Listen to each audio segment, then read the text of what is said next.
Moins de pression pour de meilleurs résultats. Les habitudes et les routines font gagner du temps, c'est certain. Mais il y a parfois des revers à l'efficacité. C'est notamment le cas dans le management des équipes. Alors que la situation exige subitement une approche différenciée, nous persistons, par habitude, dans l'emploi de méthodes routinières, parce qu'elles ont toujours marché jusqu'ici. Résultat, on va droit dans le mur en klaxonnant. Dave Facer, un business coach américain, propose une étude de cas qui illustre parfaitement la nécessité de se remettre régulièrement en cause. L'un de ses clients dirigeait une équipe relativement homogène depuis 5 ans, avec des méthodes, disons, viriles, les haranguant, les poussant, les mettant sous pression et les forçant littéralement dans la réalisation de leurs objectifs. Cette approche musclée fonctionnait d'ailleurs plutôt bien, jusqu'au jour où l'un des membres de l'équipe, se sentant littéralement pressuré, commence un burn-out et décide de partir, ce qui conduisit toute l'équipe à se détacher de son chef.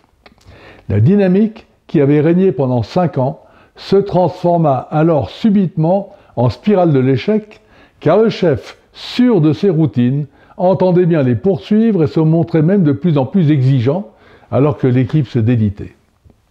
Et plus il forçait, moins l'équipe répondait. Il fallait absolument rompre ce cycle infernal. L'accompagnement d'un conseil extérieur vers un retour à la norme a alors consisté à faire en sorte que l'équipe puisse à nouveau travailler collectivement vers la production de résultats conformes aux objectifs, mais de façon radicalement différente qu'auparavant. Tout d'abord, chacun des membres de l'équipe a été interviewé en tête-à-tête par le conseil afin de pouvoir émettre un avis personnel, hors de toute contrainte, sur la façon dont il se sentait conduit et sur ce qui le ferait revenir au niveau d'efficacité antérieur. Il est évidemment apparu que la méthode de commandement révoltait toute l'équipe désormais, car, disait-elle, elle les empêchait de respirer. Un deuxième tour d'interview eut ensuite lieu, en présence du chef, dûment briefé auparavant pour se maintenir en stricte position d'écoute.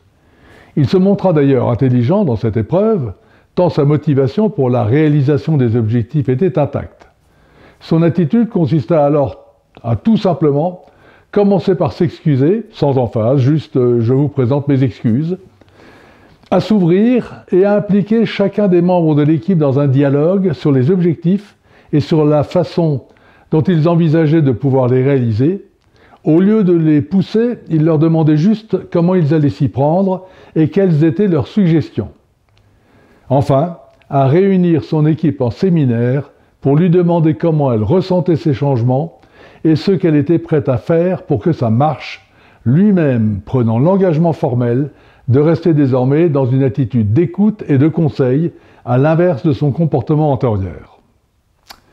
Le groupe se remit donc au travail avec ce nouvel état d'esprit et se forgea à nouveau une motivation forte et le goût de la réussite.